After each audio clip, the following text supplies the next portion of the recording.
Christabel by Samuel Taylor Coleridge. In this video, we shall do the analysis of the first five stanzas of the poem.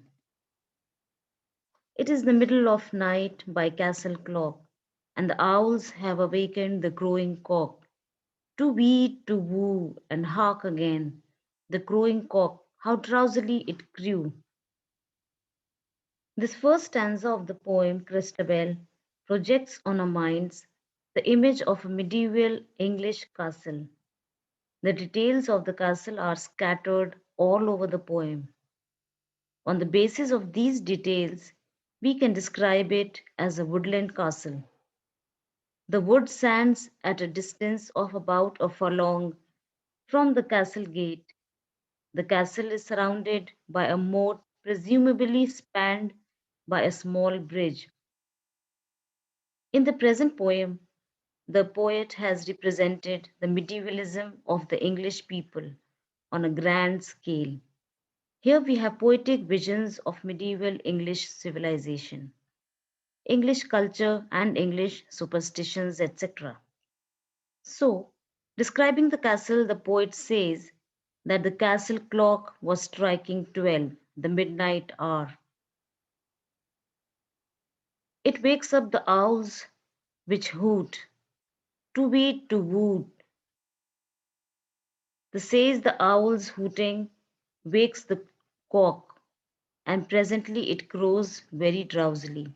Thus, the very first line of the poem is full of action and creates suspense to make the readers aware that this is really going to be a great poem.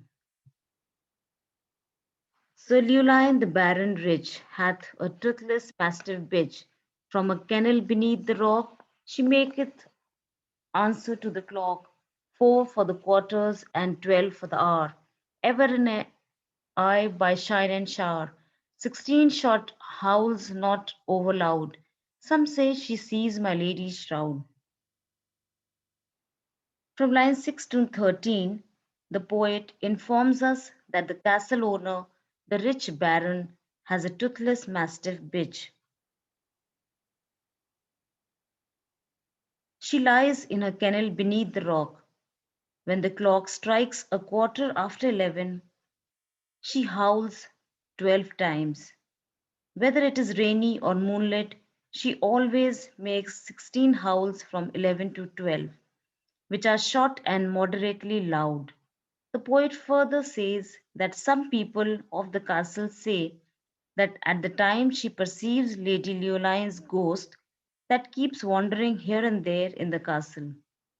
As we know that Coleridge is well known for creating supernatural elements through his poem, and this very quality of the poet is best depicted when he talks about the howling of the she bitch that gives an answer to the clocks each strikes.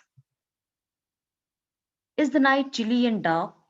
The night is chilly but not dark. The thin grey cloud is spread on high. It covers but not hides the sky. The moon is behind and at the full, and yet she looks both small and dull. The night is chill, the cloud is grey. 'Tis a month before the month of May, and the spring comes slowly up this way. As we move ahead with the poem, the suspense becomes deeper. Though, as of now, the poem is presented in terms of a suspense story, as we read on, it becomes clear these is something to be served to us in terms of something unique. In these lines, the poet asks and answers himself when he says, is the night very cold and dark? The night is very cold indeed, but not dark. The sky is covered with a layer of thin grey clouds. It is not hidden by the clouds. So, although the moon is behind them, yet it is visible as the full moon. Yet it looks both small and dull. The night is very cold, the clouds are grey. The poet says it is April, and the spring is gradually showing itself in this region. The lovely Lady Christabel, whom her father loves so well, what makes her in the wood so late? A furlong from the castle gate, she had dreams all yesternight of her betrothed night, and she in the midnight wood will pray for the wheel of a lover that's far away. Here, we come in front of the lead character of this poem. Describing her, the poet says, Christabel is a lovely young lady. Her father, Sir Leoline, loves her very well. But what brings her at midnight into the wood, about a furlong from the castle gate? The poet further says she had dreamt of a lover all the while she was asleep last night. So she has come into the wood at midnight in order to pray for the well being of a lover who is far away in a distant land.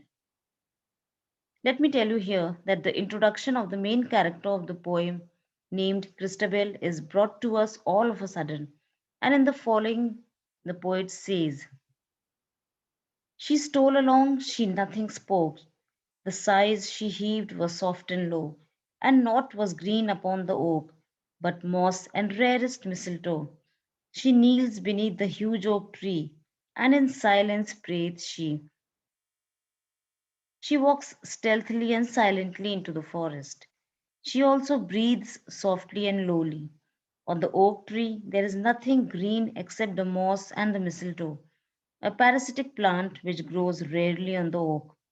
The poet further says, having arrived beneath the huge oak tree, she kneels and prays silently. In the above, the poet has made us familiar with Christabel, but there is yet to be revealed more. The lady sprang up suddenly, the lovely Lady Christabel. It moaned as near can be, but what is it she cannot tell. On the other side it seems to be, on the huge broad-breasted old oak tree.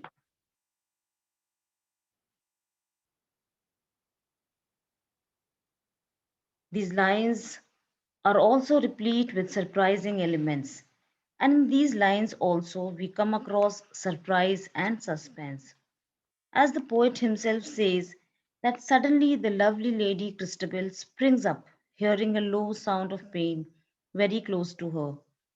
But the poet says she does not understand what it is. It came to her from other side of the huge, broad old oak tree. The night is chill, the forest bare. Is it the wind that moaneth bleak? There is not wind enough in the air to move away the ringlet curl from the lovely lady's cheek. Through the above lines, the poet describing about the surrounding says that the night is cold, three, the forest trees are leafless. She asks herself whether it is the cold and tearless wind which made her moan.